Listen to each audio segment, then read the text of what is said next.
All eyes going to be on the Edmonton-Vancouver game tonight, where settling the score may be more important than the final score. To speak to that, here's Ryan Rishaug. Ryan, Conor Garland ticked off a lot of Oilers last game. He got under McDavid's skin so badly, McDavid got a 3-game suspension for it. Garland says, I don't care what's going on. I don't care about the attention. Do you think he's going to have a target on his back tonight, though?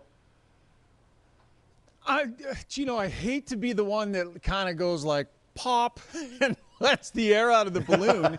I mean, there might be, but really, I just kind of want to do a quick check here. So you've got a player like 5'9", 5'10", whatever, that holds a player, and that's something that's got to be redemption worthy the following game. Like, I get it. There was cross checks and it was nasty and all that. But if you really boil this whole thing down, like, does Conor Garland have something to answer for? He took a 2-minute minor that wasn't called on Connor McDavid. So are the Oilers going to chase him around trying to make him atone for that? I mean, Nikita Zadorov blew up Stuart Skinner in the Oiler crease a couple of weeks ago, and nothing really happened. Like, it's just not a thing the way it used to be. So maybe a few years ago you find yourself in a situation where tonight it's a Donnybrook and fight night. But I mean, Myers who cross-checked Bouchard in the face, you might go, okay, it's a pretty good defenseman you just cross-checked. Maybe there's something to answer for there. Well, he's not even playing in the game tonight. So I think there will be intensity. Maybe someone will try and get the body on Garland. Maybe someone will challenge him.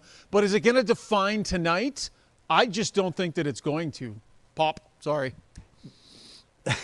Okay, but Corey Perry, Leon Draisaitl, these are guys who are ticked off because of what they're saying. Hey, our guy's out there getting abused. And the guy who led that abuse last game was Conor Garland. And the officials were nowhere. So if you guys aren't going to do this, then we're going to take matters into hand. I know this is not the old days, Schauger, and I know you're popping the balloon, but I can't imagine that Corey Perry sits back and says, let the little guy run around again tonight. No big deal. I'm not going to be anywhere near him.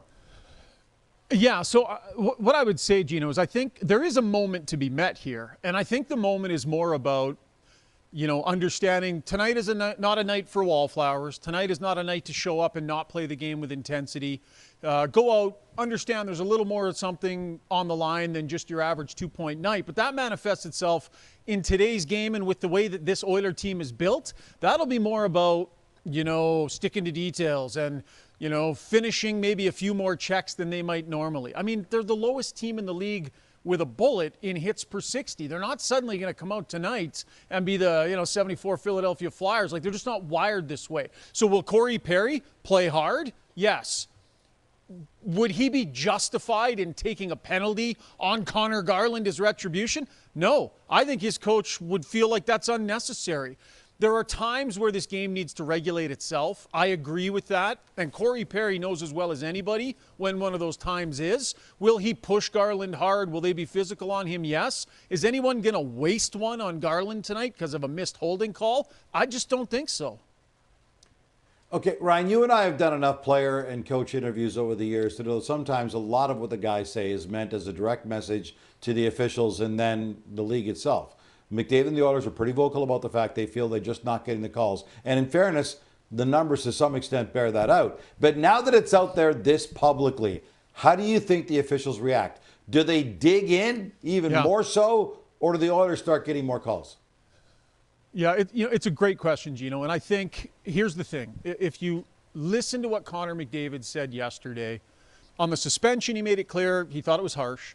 When it came to the questions of the standard and the way that the standard is being called, and if he's noticed a change, he was very careful to voice an opinion, but also be very respectful, right? Like he said probably 4 or 5 times, they have a difficult job. And I respect the officials, right? He made that very clear.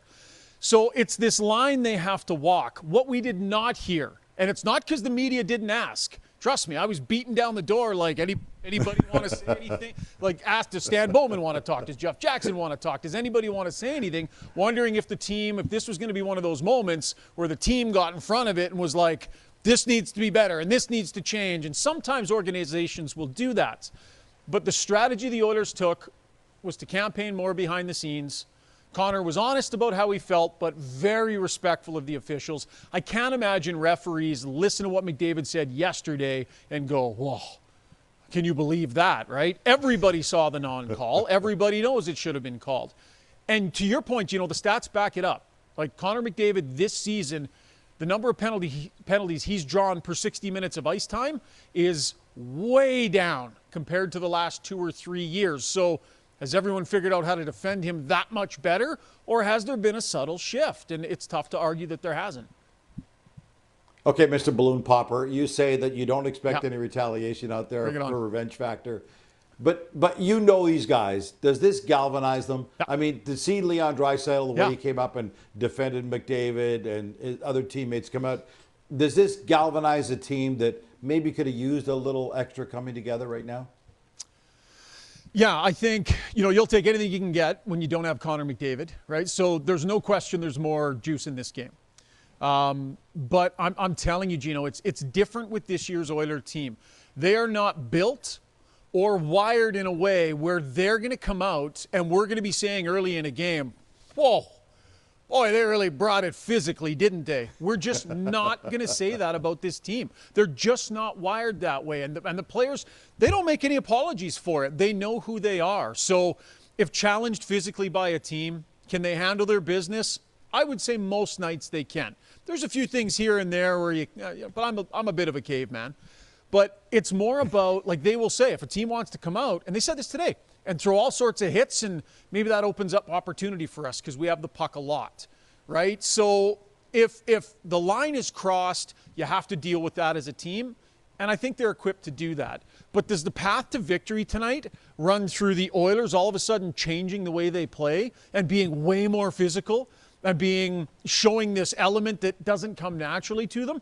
I don't think so. I think Vancouver, if anything, would maybe dictate more of the physical play. The Oilers will absorb it. They'll react in kind, but they'll try and kill them with their strengths, which is puck moving and offense and all those sorts of things. So I know, buddy, I'm just like popping all these balloons all over the place. And I'm in there asking the questions to the players. And they're just like, no, like it was a holding call. Like, no, it's not what people think it might be. And watch this. Now that I've said all this, I'll be wrong, and I'll be on with Gian right at 2:30 in the morning because there was like a Piastani type brawl. Like now that I've said all this, I'm not going to let you pop this balloon because I'm going to make a comment and then cut you off right away so you don't pop the balloon. I think you get the veteran last word.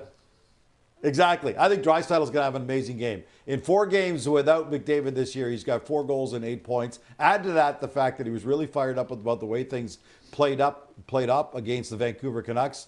I think this sets the stage for Draisaitl to have a huge night tonight. Yeah. That balloon is not full of hot air. I agree with that one, Gino. Excellent point, Balloon Popper.